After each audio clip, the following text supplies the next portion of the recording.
j'ai l'impression, je vous le dis, que nos journalistes sont affolés. C'est bien nommé de question. Quand un média qui se permet de rester à Paris émet depuis Paris pour dire que notre président a fui, qu'il est blessé, qu'il y a eu des combats à la ETB, dans la cour de la ETB. Bon, c'est vrai, nous avons un rôle à jouer. Mais je pense que les médias, parce que ces médias-là défendent quelque chose. Ils sont payés pour défendre quelque chose. Ça, il faut que nous puissions l'intégrer et être des acteurs de cette guerre de communication. Je vous assure que si vous, en tant que médias ici, vous dites la même chose dans leur pays, les premiers à vous réagir, ça ne sera pas les autorités politiques. C'est leurs médias qui vont d'abord vous opposer la République. Donc, aujourd'hui, je pense qu'il faut que nous soyons à l'offensive. Nous ne demandons pas aux médias de chanter les louanges du ministre de la Défense ici présent, du ministre de la Communication que je suis, du chef de l'État, du Premier ministre. Non. C'est vraiment pas ça l'intérêt. D'ailleurs, de toutes les façons, vous avez vu, un président, 48 heures, on ne le voit pas, on dit qu'il est introuvable. Bon, je me demande qui l'a cherché et ne l'a pas trouvé. Vous voyez la perfidie? Est-ce que Macron, on le voit tous les jours? 2 jours, on dit non, depuis 48 heures, le président est introuvable. Comme si des recherches avaient été menées dans toute la ville, remuer ciel de terre. Quelqu'un qui mène ses activités tranquillement, tous les jours. C'est un refus de croire. Et on dit non, qu'il est introuvable. Bon, vous voyez, c'est un narratif en fait. Moi, je ne leur en veux pas. Ils sont payés pour faire ça. Le dessin, c'est quoi? Ils ont besoin de pays faibles, de pays désarticulés. Parce que dans ces pays, ils peuvent assouvir tous leurs desseins. Et le dessin principal, c'est lequel? C'est l'exploitation de nos ressources. Prenez les grandes entreprises. Je ne vais pas vous les citer. Toutes les grandes entreprises florissantes de Burkina, ça appartient à qui?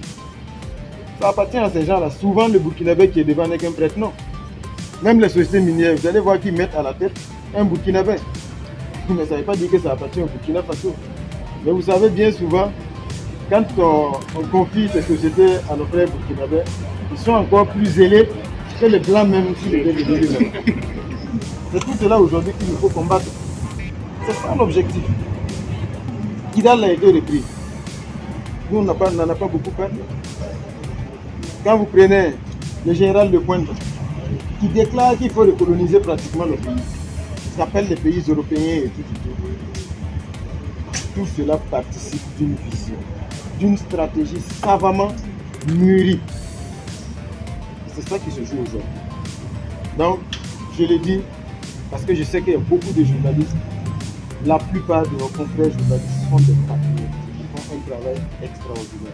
Souvent, c'est le manque d'informations qui ne permet pas, bien sûr, aux journalistes d'être à la hauteur de ce qu'ils veulent faire. Et je pense que c'est la correction qui commence aujourd'hui avec cette séance d'échange. Et ça va se poursuivre pour que les journalistes puissent souvent aller sur le terrain. Regardez souvent les gens qui parlent. Quand ils vont sur le terrain, comme enrôlés, et quand ils reviennent, si vous écoutez entre les lignes, vous voyez que le discours évolue. Parce que je vous assure que nous autres qui n'avons pas la chance d'aller sur le terrain, nous ne connaissons rien de la réalité de la guerre. Mais quand on va sur le terrain, quand certains journalistes ont l'occasion d'aller être témoins de la bravoure de nos combattants, de la perfidie de l'ennemi sur le terrain, quand ils reviennent, ils voient les choses sous un autre prisme.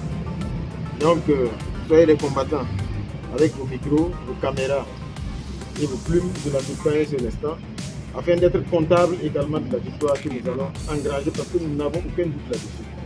On souhaite c'est que demain, si on dit qu'on a gagné cette guerre, que les journalistes bombent leur torse aux côtés des FDS et des VDP pour dire nous avons mené le combat ensemble, nous l'avons gagné.